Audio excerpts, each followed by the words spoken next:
Marcus Washington stood in the gleaming corporate boardroom, his work uniform feeling suddenly out of place among the sea of designer suits.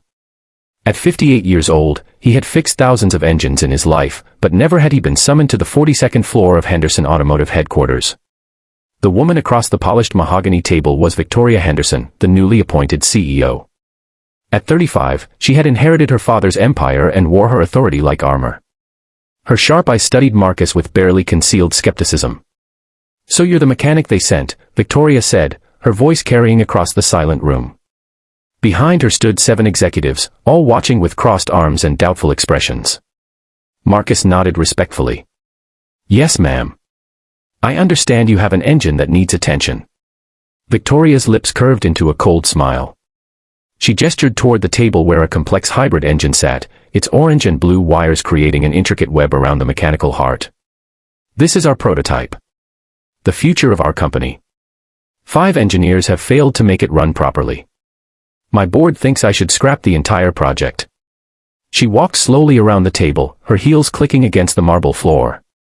"My father always said that a real mechanic could diagnose an engine by instinct, not just by computers and degrees. So here's my offer, Mr. Washington." The room grew quieter. Marcus could feel every eye upon him. "Fix this engine and prove it can run for 30 minutes without overheating," Victoria continued, her voice dripping with mockery, "and I'll marry you." Laughter rippled through the executives. Victoria raised her hand for silence, but her smirk remained. "I'm serious. If a man with grease under his fingernails can solve what my MIT engineers couldn't, then maybe I need to rethink everything I believe about qualifications and worth." Marcus felt the familiar sting of being underestimated, the same feeling he had carried since childhood in the segregated South. But at 58, he had learned that dignity wasn't given, it was carried within. He approached the engine slowly, his experienced eyes taking in every detail. "May I?" he asked, gesturing toward his toolbox. Victoria waved dismissively. "You have 2 hours.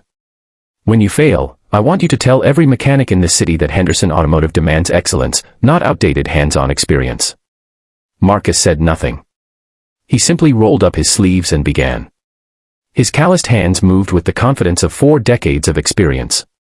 While the executives whispered and checked their watches, Marcus listened. He placed his hand gently on the engine block, feeling for vibrations, for the story the metal wanted to tell. 30 minutes passed. Marcus had barely spoken, but his hands had been constantly moving, adjusting, recalibrating. He noticed what the young engineers had missed. The cooling system was fighting against itself, the sensors positioned where they created false readings. An hour in, Victoria's smirk had faded. She watched as Marcus worked with a precision that spoke of deep understanding, not just technical knowledge. He wasn't just fixing an engine, he was listening to it, respecting it. "Where did you learn this?" she asked quietly, her mocking tone gone. Marcus didn't look up. "My father owned a small garage in Birmingham. Back in the 60s, black mechanics couldn't work at the big dealerships, so we had to be twice as good to earn half the respect. My father taught me that every engine has a voice. You just have to slow down enough to hear it." Victoria fell silent. Something in his words touched a memory of her own father, who had started his company in a small garage much like the one Marcus described. At the 90-minute mark, Marcus stepped back. "It's ready." The room held its breath as he turned the ignition. The engine roared to life, then settled into a perfect, steady rhythm. The temperature gauge held steady. 5 minutes passed. 10. 15. The executives moved closer, disbelief written on their faces. 20 minutes. 25. 30 minutes. The engine purred like a contented cat, its temperature perfect, its performance flawless. Victoria stared at the running engine, then at Marcus. The mockery had completely drained from her face, replaced by something else, respect, and perhaps shame. "How?" she whispered. Marcus began gathering his tools. The sensors were positioned based on computer models, but engines don't behave in reality exactly like they do in simulations. The cooling system needed to breathe. Sometimes the old wisdom and the new technology need to work together, not against each other. He closed his toolbox and turned to face her. "Ma'am, I don't want to marry you. I've been happily married to my wife Dorothy for 36 years. But I do want to say something, if you'll permit me." Victoria nodded, unable to speak.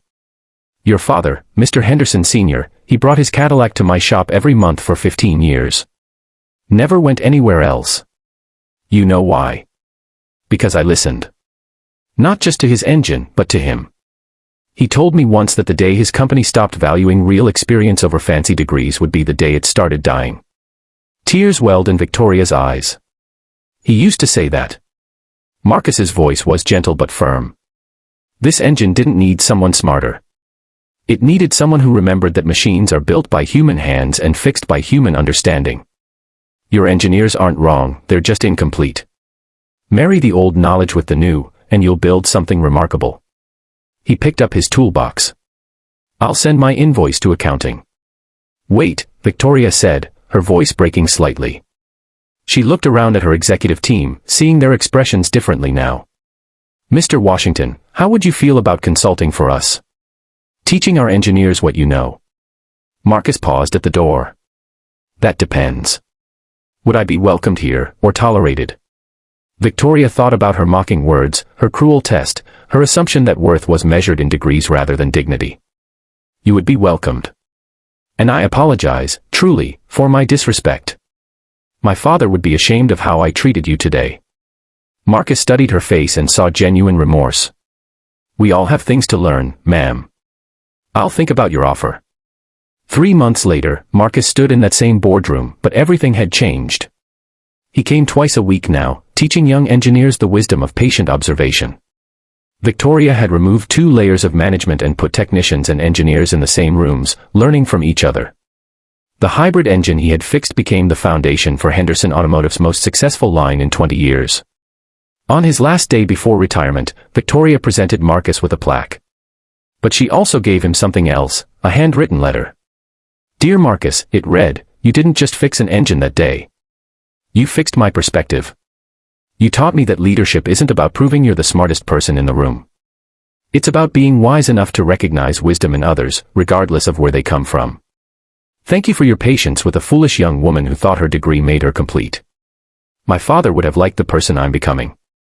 I hope you do too. Marcus smiled, folded the letter carefully, and placed it in his pocket next to his heart. Sometimes the greatest repairs aren't made with wrenches and tools. Sometimes they're made with dignity, patience, and the quiet strength to show others what real excellence looks like.